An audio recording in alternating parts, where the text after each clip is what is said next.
And let's start with the roll call. It looks like we have Brad, myself, Mickey. No Gary today? No, I think we're just gonna go off of his email. Okay. Well, Brad, it looks like this is our opportunity. We can gang up on Mickey since she's the only city rep there. I got a face shield, gentlemen. Pretty soon I'm gonna get a cape. Okay. Go right ahead. All right. So we have a quorum, but hopefully Harold will show up shortly if he's planning on being here. All right. Let's move on to approval of the agenda. Mr. Chairman, I make a motion that we approve the agenda as written. And I guess I'm going to have to second that. Well, you sound reluctant, but I'm going to take it. We have a motion by Mickey, support by Brad. Roll call vote. Mickey? Aye. Brad? Yes. And I'm a yes. The agenda is approved. Minutes of the June meeting? I'll make a motion to approve those. Mr. Chairman, I second the motion to approve the minutes of the June meeting. All right. Any discussion? I forgot to ask about discussion on the agenda approval. All right. Motion by Brad, support by Mickey. Roll call, Brad. Yes. Mickey? Yes. I'm a yes. Financial report. Looks like we're pretty status quo still. The trucked wastewater continues to be the bright spot on the revenue, right? Correct. And we're still waiting on a clarification of the workers' comp, and hopefully we'll get to the bottom of that one soon enough. I have a question on the trucked wastewater. Here comes Harold. Yep, I saw him. The question on the trucked wastewater is, are you getting trucked wastewater from the destruction of the two power plants and the Lakeshore Boulevard road building? We were getting trucked wastewater from dewatering at Lakeshore. That has come to an end. Every month we call it trucked wastewater. It's really added to the system and not metered. Well, it's metered, but it's not counted in the city system. So we call it trucked wastewater when we bill it out from We Energies from their their landfills. And we were getting water from BOP. That's going to be coming to an end. From their ash pond, basically, you're getting that water. Even though they were shut down, there was a spring there that leaks into it. And essentially we were treating spring water. But that revenue stream will be coming to an end. We Energies will continue. Obviously, Lakeshore's over. So our biggest ones, especially during the wintertime, is LS&I. We Fabic, we continue to get monthly from them. And then We Energies are the three that we're probably going to, moving forward, we will always get for now. The reason I asked the question is the trucked wastewater is a huge income stream, and it's good to know when it's going to start and end, even though we can't predict it at all. It's nice to know that. That's why we're always kind of conservative on what we budget for, because it could go away. If We Energies decided they wanted to truck it somewhere else, that revenue stream would be gone. We don't have a contract with them, so. So it's entirely possible that a budget number of 50,000 will be too high in the very near future. It could be. I'd have to dig into it again, but I don't even remember on the top of my head what we put in. I think we put around 50 for next year. So I'll have to double check on the budget. And that makes sense. I mean, it's obvious that the budget number has been significantly lower than actual, knowing that it's a conservative number, and eventually it will go down. It's just there's probably no strong way to predict exactly how quick that'll go down. Exactly. And we're going to have two more additions to the revenue stream. The Lakeshore project came in at $19,000. And we haven't built it out yet, but MDOT has been bringing us all the sand that they're cleaning out for the first time in 2 years, all the catch basins from the highway. So that's going to be a fairly large bill also. But honestly, on that one, we don't make a whole lot of money off of because of our cost to dispose of it at the landfill, Mm-hmm. but it will show up as other revenue. And that's just going into your drying beds, correct? Yes, our Vector pad, which they've pretty much overwhelmed. So we've been using one of our take storage areas. Okay. But they're And then you helping just us. let that dry and then haul it to the landfill. Correct. Yep. Yep. Because legally, you're not allowed to reuse that sand, even though it's storm sewer sand. You have to landfill it. Interesting enough on that, in Wisconsin, they're allowed to recycle that. So what they do is they blend it into their compost piles. Okay. Well, actually, in Michigan, I think there is a mechanism to do that, to reuse it, but you have to go through all kinds of hurdles to do that. You got to do all the sampling to verify there's no pollutants and all that in the Yes. material. Yep. Right. Makes sense. But anyways, we were the only one around here that would take it, so we kind of did them a favor. Ishpeming built drying beds. I'm wondering if they're full or something. It must be. Paul told them no, I think so. Yeah. Or he just didn't want to deal with it. He said he would, but he charge him to dump it and charge him to haul it away. Oh. Oh, Something along those lines. okay.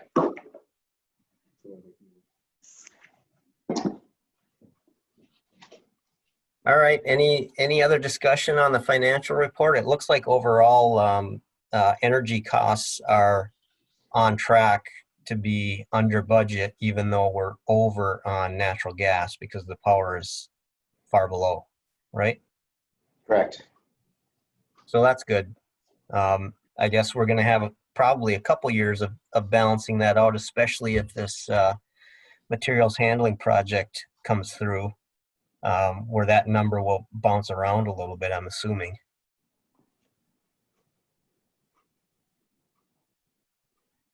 Yes, I would agree with that. Anyone else have any other discussion regarding the financial report? By the way, welcome, Harold. Good to see you. You too. Okay, let's go on to operations. Ready for the minutes? Yes. Oh, is that okay? Is that an issue? No, we gotta start over.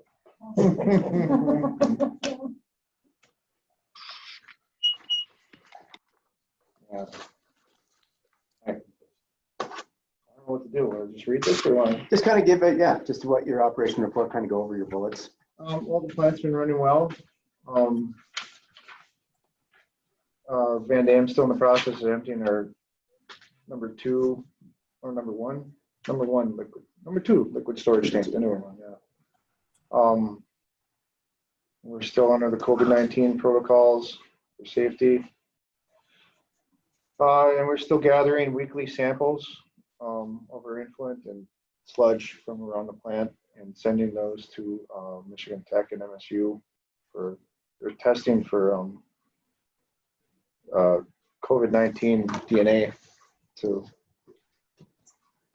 yeah, they're using it as a determinant of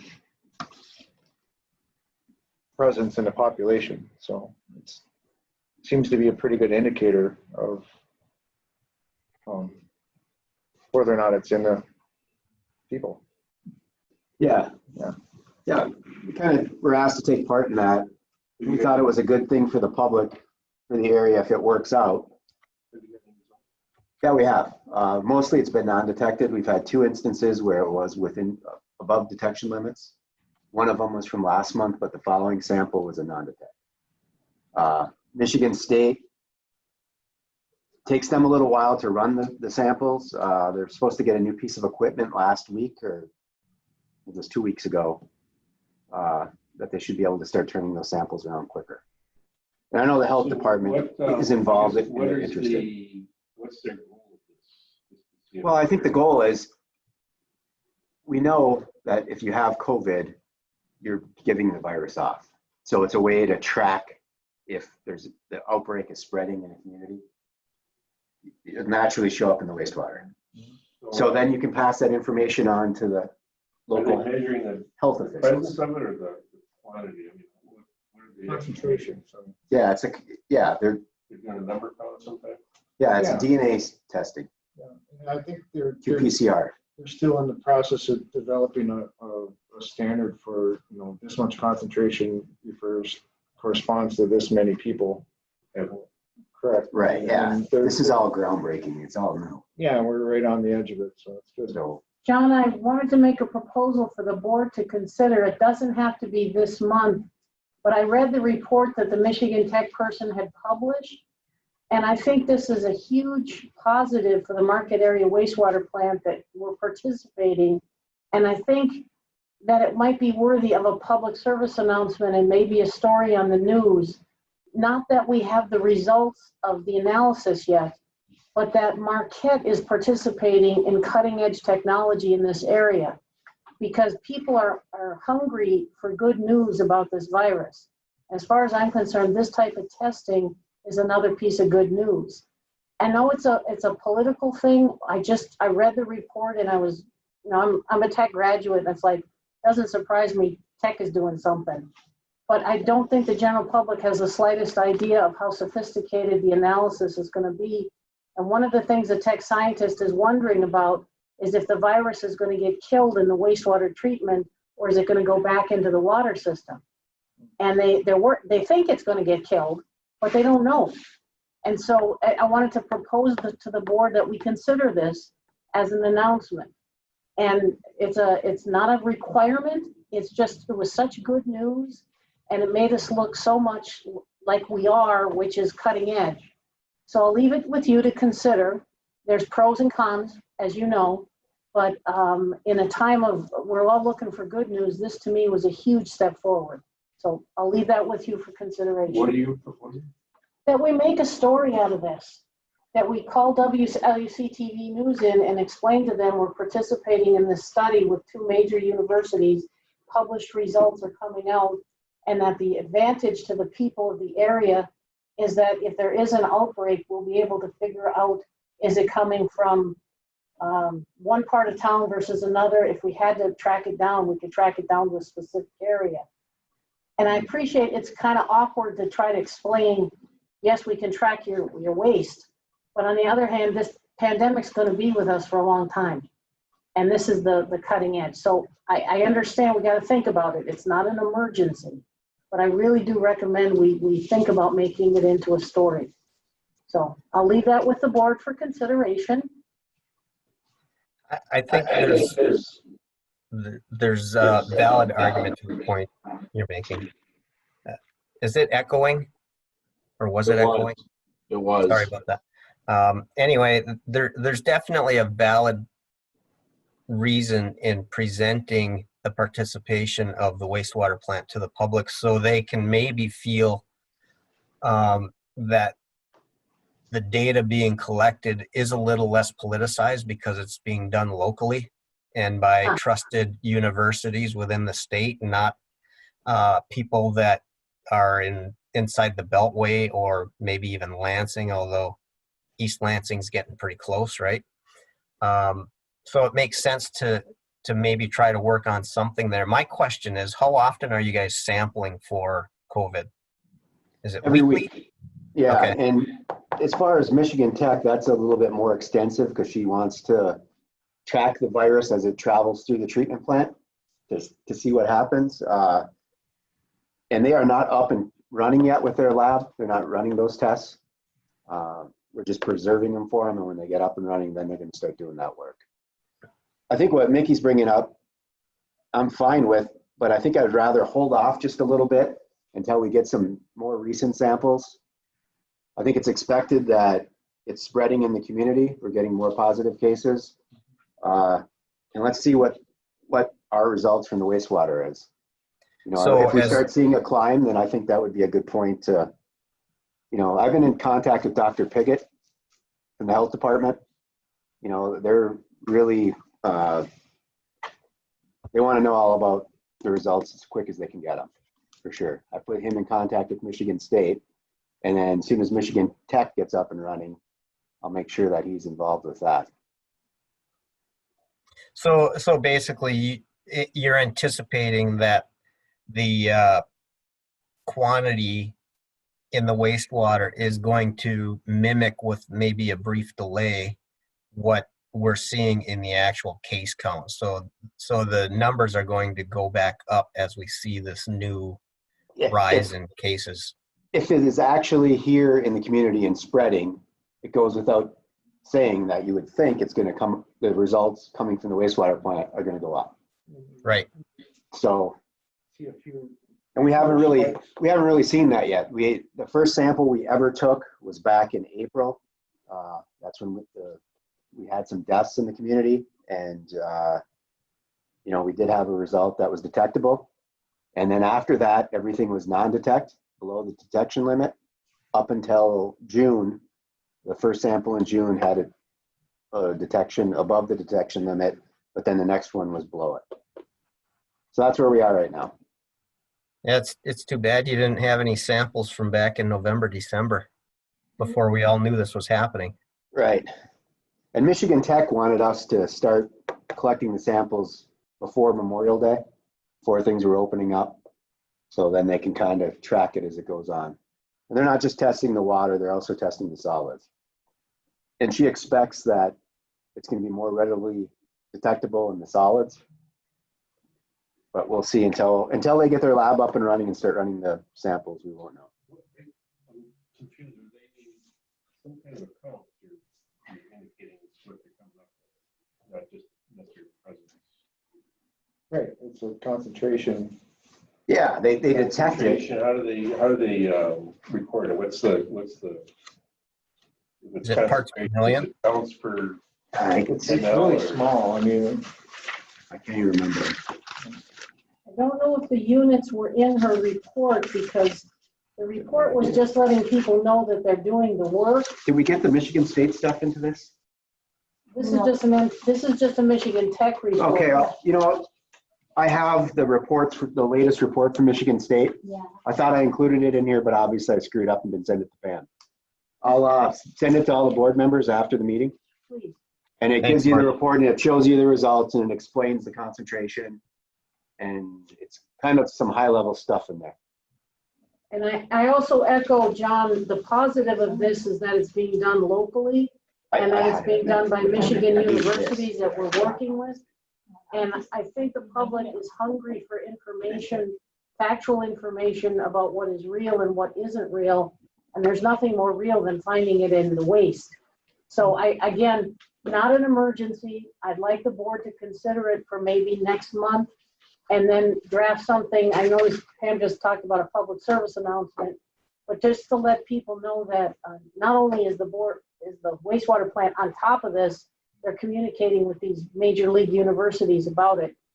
And I think that there's a measure of comfort in facts as opposed to speculation. Speaking as a chemical engineer. A Michigan Tech grad. Yes, Right, Mickey? back when the road between Marquette and Houghton was very, very long. Yes, I'm from that, but as this goes on, we all know now the pandemic isn't going to go away in the summer, it isn't going to go away in the fall. As this goes on and these long-term projects get started, the public might take some comfort from knowing we're on top of this, as much as anybody is on top of this. I can't wait for the first annual wastewater plant that talks about nothing but detecting COVID-19, because we'll be in the forefront of that. Okay, thank you. Point received, Mickey. Go ahead and finish up your report, Dan. Okay, our guy who was out on family medical leave returned a week or two ago, and that was a welcome breath of fresh air. We really needed him. But then unfortunately, Dan's position, because of the current budget outlook for the city, it's been a policy from the city manager that all open positions we're going to hold off for 6 months, which will have a positive effect on our budget next year and finishing up this year, but we're going to have to get by one operator short. But luckily we did get the other staff member back.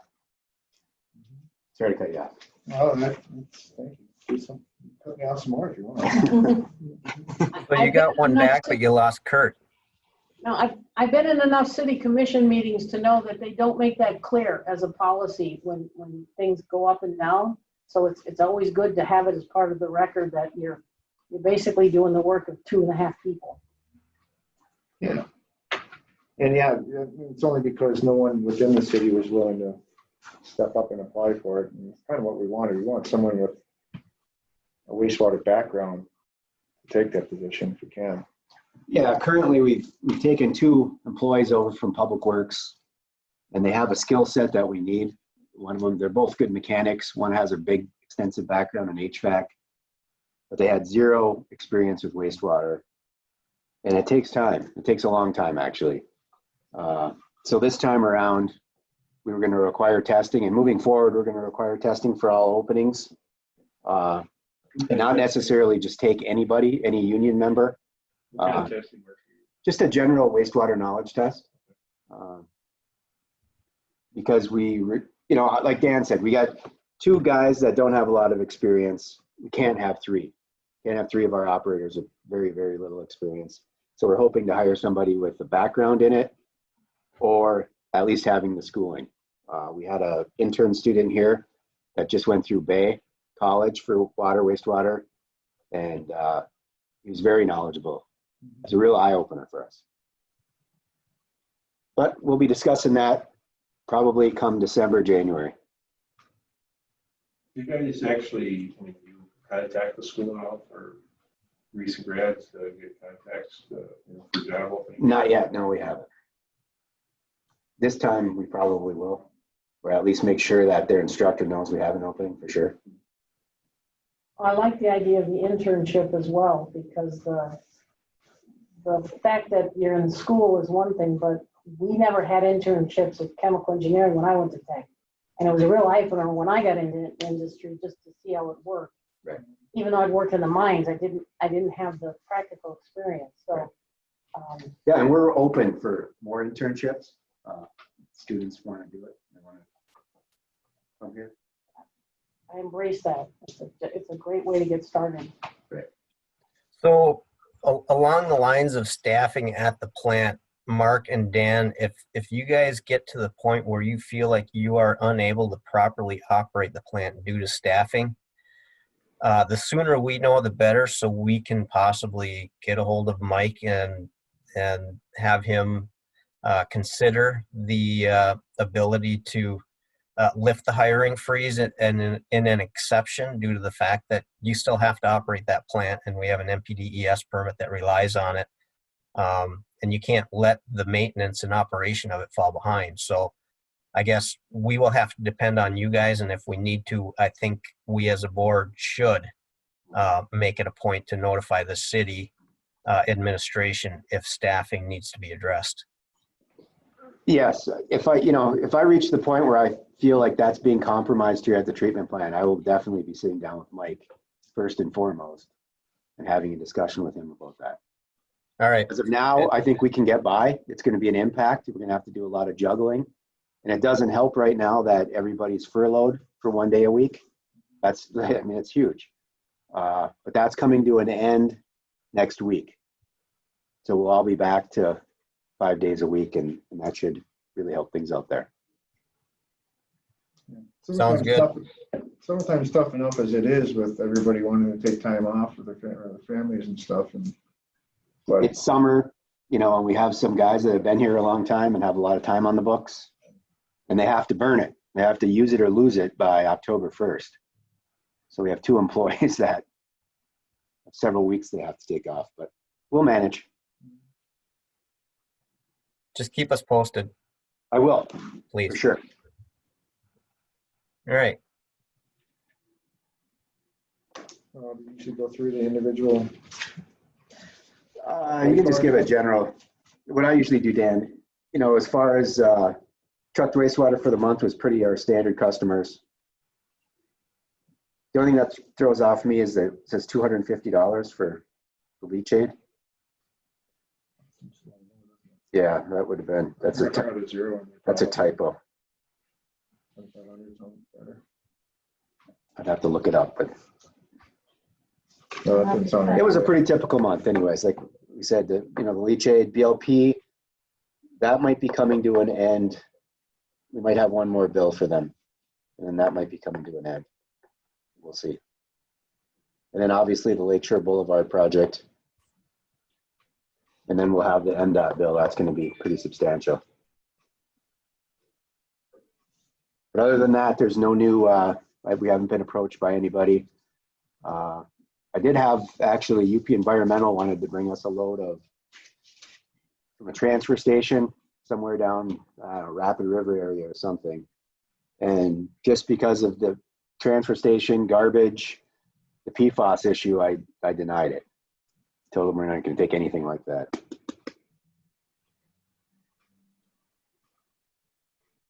So if they run into a bind in the future, if they want to be considered, they would have to sample it first, I'm assuming. Correct, yeah. Yep, and he gave me all the analyticals I needed that normally we would have for them all. But when it comes to anything that could have the PFAS in it, that's, we also asked them to test for that. Makes sense. So the PFAS testing isn't part of them all usually? No, because that's something that's emerging and came out afterwards. Right. Yeah. I would have expected to have that eventually. Yeah, well, you got to kind of use common sense when it comes, where you're going to find it. If you're going to get any kind of thing from KI Sawyer area, Right. where you're going to find it, if there's a fire and they use the foam, obviously we're not going to take it. And then, it's in the landfills. The Marquette County landfill had approached us about being a backup source for treatment for them. And they gave me all the analyticals, and that's when the PFAS stuff came out. And I said, well, you're going to have to test for PFAS. And it just kind of ended. So.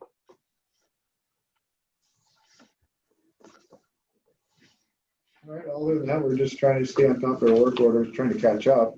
In summertime, like I said, a lot of guys taking time off. And I've been keeping a list of things that need to be addressed. It's in the plant, for repairs. And we'll just get to them when we can. And as always, if it's an emergency, we'll just drop what we're doing and get it done, whether it's overtime or not. Try the engine run. Excuse me, pretty good. I mean, we had some issues this past week. Our Kraft was here to do some service, and then George, like the lead guy, was here yesterday and did some fine tuning. And he's pretty sure the problems we were having are been addressed. We made some corrections, and for the most part, we're having a couple of issues with their chiller, but still waiting to hear back on that. Okay. Pretty much anytime you have any problem out on the grid, it's going to kick the relay off that we're required to have to protect the BLP's grid.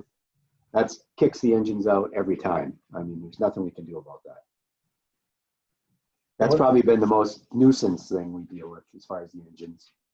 Otherwise, they've been running pretty well. Whenever that happens, if it's after hours, there's a call put out to the water plant, and they call somebody to fire them back up. Right. So, A question, you got authorization from the commission to rent a pump to deal with rainwater events? Is that pump on site and ready to go? No, we returned that now. We only had that during the wet weather once, the Okay. snow melt. Okay. Yeah, so as soon as that was passed, we had it here for 2 months. Okay.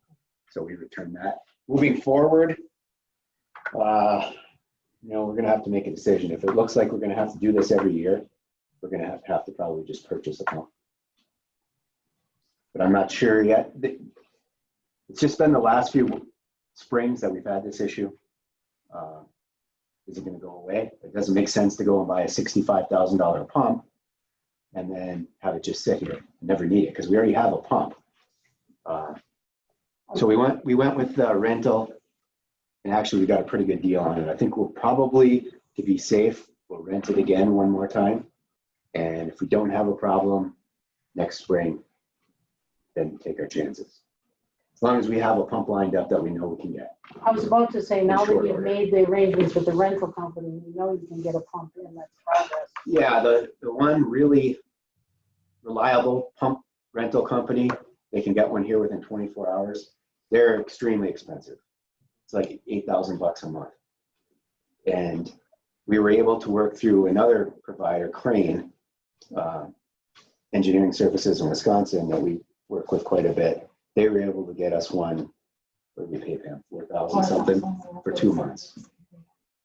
But I don't know if they can get that pump, like if we needed it right now. We got to look into that. But you have your two sources, and you have your timelines, and you have your budgets ready to go Right. in the event that there's an unexpected rainfall. Yes, it's something that's on our bubble. Well, considering all the things that have challenged us in the year 2020, catastrophic flooding, hasn't hit yet. Right. I'm making a bad joke, but it's not a bad joke. One thought, I'm looking at your preventive maintenance list, and you're going to prioritize your projects. One aspect of that is the low priority projects usually are low priority for a reason, but when you're short-staffed as you are now, one of the criteria for prioritizing is how much extra people time it takes because this little thing didn't get fixed because it's a low priority. Right. Because sometimes you can save, I know how low priority never gets touched, and then it turns out it's taken 5 people to deal with the low priority thing every month. Yeah. So it's just a thought. Right. No, Sorry, it's just No. a thought. good point. Well, I deal with maintenance fees in my job, and it's supposed to be routine. And if it gets messed up, it's 2.5 days to fix it. Okay. Are we done with that? Oh, Dan. Yes. Hi. Hi. What's your number one concern for the plant now that you're the supervisor? Well, at the moment, my concerns are personal, just trying to keep my head above water. Okay. And I've been on Mark a lot, and it's been I can't even say how helpful he's been. Just guide me, because You're 2 months. well, no, and he keeps telling me it's easy. Well, it's not what I'm used to, but I'm adapting, and it's a day go by real quick, that's for sure. Okay, so I just love hearing that because it sounds like you've got a go-to guy to ask any questions of, and so far it's just a question of adjusting. Right. And yeah, it's just shifting gears from one method of thinking to another. And we got such a great crew here. I mean, everybody's open to suggestions or what, they have great ideas and they're go-getters. So. That's what we've always tried to foster here is, like, me as a supervisor was, okay, we got something going on here. This is kind of what I'm thinking. What do you guys think? And they might look at me and say, well, that's stupid. This way might be a lot better. We just did open discussion, and we're going to continue to Dan's the same way, because they can come up with something I never even thought of. And it's like, that's brilliant. Yeah, Let's do that. it happens a lot with almost anything, Someone might have a much better idea and Right. let's go with that. It's a real teamwork down here for sure. We got a great crew. Everybody gets along. Everybody has input, and a lot of that came from Kurt. He's the one who started that. It was never like that years prior when Kurt wasn't in management. It was a lot different. As a board, we want to encourage you, if there's something that you'd like to talk about every month that's not currently on the agenda, please bring it to our attention. Well, thank you. I will. I'm serious, because just because we have a standard format for agendas doesn't mean if there's something you want to talk about every month. I brought PFAS up, and it was enthusiastically embraced, I can tell. See the smiles over there? I actually had it. No, I didn't. Yeah, Smile, Brad. but I'm just saying is when you get your feet squared away, if you have something you'd like to bring to the board's attention, don't wait. Just bring it to our attention and let us know what the concern is. Well, thank you. Appreciate that.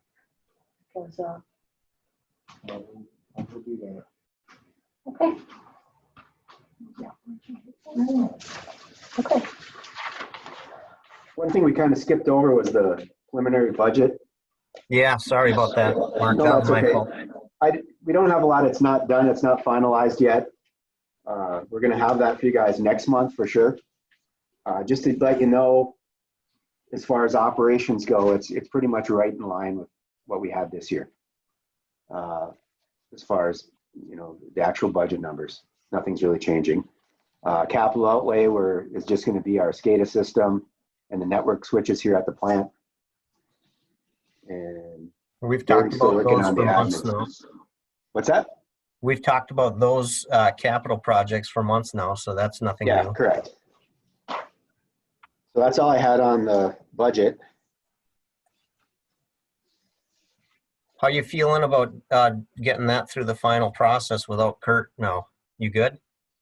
Yeah, I mean, Kurt did a ton of work on the budget before he retired. Yeah. So there's really, as far as what me and Kurt had worked on, we're pretty much done with that.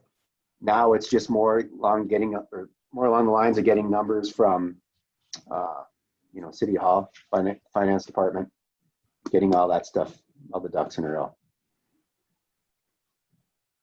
Good.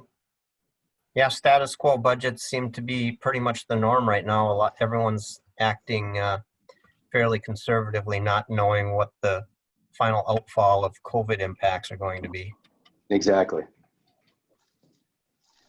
As far as flow at the plant, are you seeing that stabilize now that we're mostly back open? I don't know if we really saw much of a change. We pretty much stayed right around, we bounce around a little above, a little below 3 million gallons a day. That rain event we had last Friday, I think the flows went up 1.3 million that day. That's pretty typical of a good rain like that. I know Okay. on the water side, the water plants with the warmer weather, their output is up about 20%. That would be the same with our well field. We're up significantly since irrigation started. Yeah. The couple weeks of really hot, dry weather. Yeah. But yeah, no, not a lot changed here as far as flows. We see a little impact when Northern leaves town. And when Northern comes back, we'll see a bump up in flows. But nothing dramatic, nothing that we weren't Northern's designed coming for. back this year, August 17th, which is about 2 weeks earlier than it normally would. Okay. The idea is that they're gonna run the fall class from August 17th through Thanksgiving, and then there'll be a 2-month break where they send everybody home when they think the virus will be back. Okay. So in terms of planning, that might be a little bit different this year. Yeah, but it's still here at the treatment plant. They'll have no effect on us. I mean, if our flows are up 1 million gallons, it's really not that big of a deal.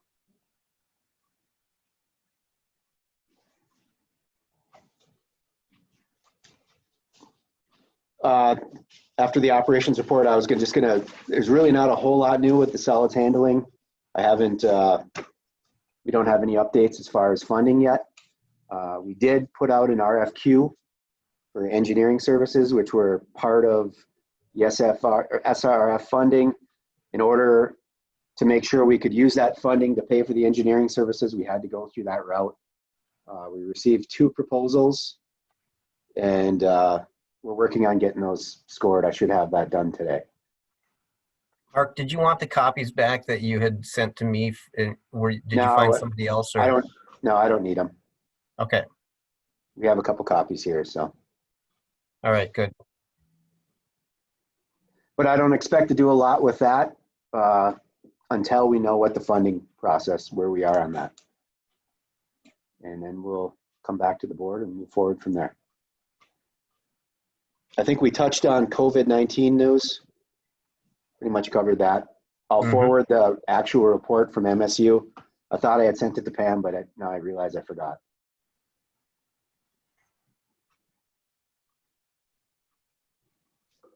All right.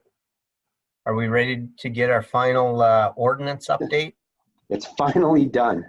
Yeah. Kurt's second to last day, he brought it to the commission and they approved it. So we're officially done with the sewer use ordinance. I think it's a good document. Certainly gives some more protection to the treatment plant. Yeah, that's good. I did get a copy. I know Marquette Township is going to have some tweaking to do to make sure we're compliant with at least the treatment side of things. So, and we have a couple of others that I know we want to clean up too. So Brad, how's yours going? I'm good. Went to the board last week for the first last week for the first reading, or this week was Monday. Or whenever the board meeting was, I don't even know anymore. Make sure I get a copy of that so we can plagiarize it, hey? Whatever. Kidding, of course. All right, that's all the comments. Anyone else have anything on that one? Nope. Business? I have nothing. Brad? Nope. We're just getting ready to start our project next week. So hopefully that'll get kicked off and get the lift stations replaced. Do you anticipate any conflicts with Associated on Green Bay with that grinder station? No. Should As go far good. as space goes? There should be plenty of room there. And I don't think those probably won't happen till later on anyway. They'll have quite a bit of the bridge work done by then, I think. All right. So we'll be And all right. you're not planning on temporarily storing any wastewater in people's basements, are you? Just yours. All right. You got a good pump. It's uphill. Sorry about the sidebar, everyone. Mickey, any new business? I saw a few emails from you this morning regarding PFAS updates. It was a particularly active month. I don't know if you know it, but regular people can sign up for governor's press releases, so you get them like half a day before they're actually released. And I was surprised to see one that makes it mandatory if any fire department in the state of Michigan uses firefighting foam with PFAS in it, it's a 48-hour mandatory reporting to a special government phone line. So that's new. I would have thought that they're making a huge effort to call all that foam back, but they know it's out there. So if it's used, I took the liberty of forwarding that press release to the fire chief. I said, I'm sure that you're going to get this through the city, but I just wanted you to know, and he thanked me. And again, I didn't do it under the auspices of the board. I know Ian Davis, so I just sent it to him. So that's number one. So in the time of COVID, they're still doing PFAS work. Number two, the PFAS situation in Marquette County is focused at K.I. Sawyer. I wanted everybody to know that K.I. Sawyer has like 1.8 million gallons of contaminated biosolids out on base, and that the Marquette County Board has done an RFQ to get a study as to what the heck they can do with that. And they don't have any money, obviously, but I wanted the board to know that if someone fusses about, I use the word fuss instead of other words. I know it makes me sound like I'm 2 years old, but fussing, if anybody comes to you and fusses about biosolids, that's not in the city of Marquette, it's in Marquette County, and it's on Forsyth Township on the K.I. Sawyer property. So I just thought people should know that, and the county is responsible for that, all right? And the third thing is there was an April conference that was canceled. I was really looking forward to it. It was going to be in Marquette. Now they've rescheduled it, a 2-day conference in Lansing in October.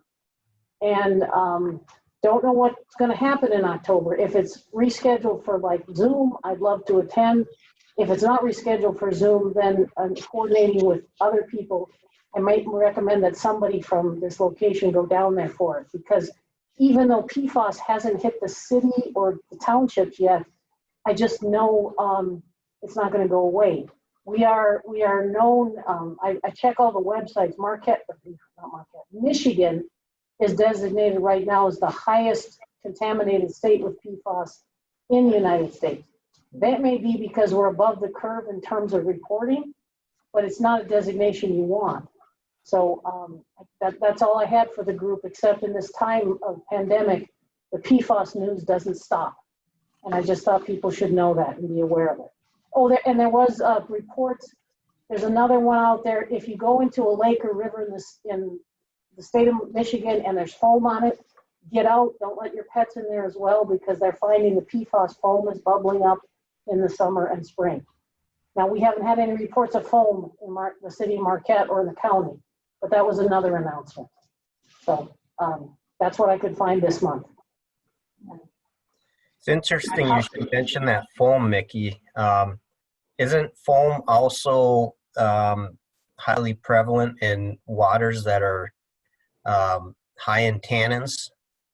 I think There's exactly right. Pine sap, pine resins give an oil sheen as well as foaming depending upon where you are. What the people were trying to let people know is don't swim in foam until you're 100% sure it's natural foam. Even that can leave a residue. I don't know if you followed the algae bloom stories. They've knocked out 5 or 6 different swimming spots in the state of Michigan because there's lethal algae in the water, and they don't want people or their pets in there. So you have a foam situation where it could be natural from pine residue, or it could be PFAS contamination being churned up, and they just want people to be aware of that. And I don't mean to be alarmist. Not every piece of foam is PFAS, but every piece of foam in water should be avoided. How's that? I should have started with every piece of foam in water should be avoided. I think it's productive to Make me want to go be swimming. aware of the concern for sure. Yeah, just, and if anyone reports it to you, let the state know where that foam is, because they're trying. The first step in this PFAS analysis is to find out where it's stored and where, the stuff out at Sawyer, they're actually not worried about because they know where it is and they know it's contained. It's the stuff they don't know about where it is and if it's contained or not. And downstate's 1,000 times worse than we are up here, just because the amount of people and the amount of use of the product. Sorry. So, yeah, I got you. I just have my reminder come up for my next meeting, which means we're running out of time. Anything else, Mickey? Anything else? No, I made my recommendation about considering a story on WLUC TV about the participation in the COVID study at the board's discretion when it's to the benefit of the board and to the benefit of the plan. And I will be attending the budget meetings on behalf of the city. I do every year. And I will be very quickly able to tell you what the theme of what I'm hearing is, because you can tell right away if they're cutting everybody back or if they're going to go through with it. That's it. Thanks, Mickey. Harold disappeared from my screen. Is he still with us? He is still here. Harold, any new business? Nope. All Nothing I right. can tell the board. What's that? Nothing I can tell the board.